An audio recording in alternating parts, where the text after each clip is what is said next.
સુરતમાં રાજ્યના નાયબ મુખ્યમંત્રી હર્ષ સંઘવીની અધ્યક્ષતામાં મહત્વપૂર્ણ બેઠક યોજાઈ। જિલ્લા કલેક્ટર કચેરી ખાતે યોજાયેલી આ બેઠકમાં ધારાસભ્ય અને સાંસદ હાજર રહ્યા, જેમાં હળપતિ સમાજના લોકોને આવાસ યોજના હેઠળ મળવાપાત્ર લાભોને લઈને ચર્ચા કરવામાં આવી હતી। સુરત જિલ્લા કલેક્ટર કચેરી ખાતે યોજાયેલી આ બેઠકમાં હળપતિ સમાજના લોકોના આવાસ યોજના સંબંધિત પ્રશ્નો અને પડતર મુદ્દા અંગે વિગતવાર ચર્ચા કરવામાં આવી। શહેર અને ગ્રામ્ય વિસ્તારના ધારાસભ્યો દ્વારા આ મુદ્દે રજૂઆત કરવામાં આવી, જ્યારે હળપતિ સમાજના આગેવાનો દ્વારા પણ વિવિધ સમસ્યા રજૂ કરવામાં આવી। બેઠકમાં હાલ કયા પ્રશ્નો પડતર છે અને તેના નિરાકરણ માટે શું પગલાં લઈ શકાય તે અંગે વિસ્તૃત ચર્ચા કરવામાં આવી હતી।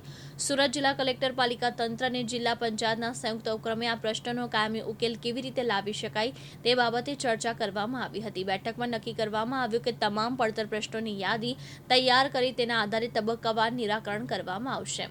આજે માનનીય નાયબ મુખ્યમંત્રીશ્રીની અધ્યક્ષતામાં એક અહીંયા મીટિંગ કલેક્ટર ઓફિસ ખાતે મળેલી હતી, જેમાં મુખ્યત્વે જે હળપતિ સમાજના આપણા જે ભાઈઓ છે તેમને અલગ અલગ યોજનામાં જે આપણે આવાસ યોજનાના લાભ આપીએ છીએ, પરંતુ શહેરી વિસ્તારમાં, સુડા વિસ્તારમાં અને ગ્રામ્ય વિસ્તારમાં પણ કેટલીક સ્થળોએ જે જગ્યાએ શું પ્રશ્નો છે એ પ્રશ્ન બાબતે જે પણ સંબંધિત ધારાસભ્યશ્રી હતા અને હળપતિ સમાજના આગેવાનો તરફથી રજૂઆતો કરવામાં આવી હતી। એટલે આજની મિટિંગ ફક્ત એક સેન્સિટાઇઝેશન મિટિંગ હતી કે કયા પ્રકારના પ્રશ્નો આપણે આમાં ઉદ્ભવે છે અને તેનું નિરાકરણ કેવી રીતે લાવી શકાય, જેમાં કલેક્ટર ઓફિસનું તંત્ર, જિલ્લા કમિશનર ઓફિસનું તંત્ર તેમજ જિલ્લા પંચાયતનું તંત્ર સાથે મળીને કેવી રીતે એનું નિરાકરણ લાવી શકે તે માટેની એક સેન્સિટાઇઝેશન મિટિંગ આજે તમામ અધિકારીઓની કરવામાં આવી હતી। અને તેના આધારે હવે આગળ જે પણ પ્રશ્નો અમને આજે મળ્યા છે એ પ્રશ્નોનું એક સંકલિત લિસ્ટ બનાવીને એમાંથી કયા પ્રશ્નોનું આપણે નિરાકરણ કઈ રીતે લાવી શકીએ તે માટે તમામ તંત્ર એક સાથે મળીને કામમાં કાર્યવાહી કરશે એવી સૂચના આપવામાં આવી છે।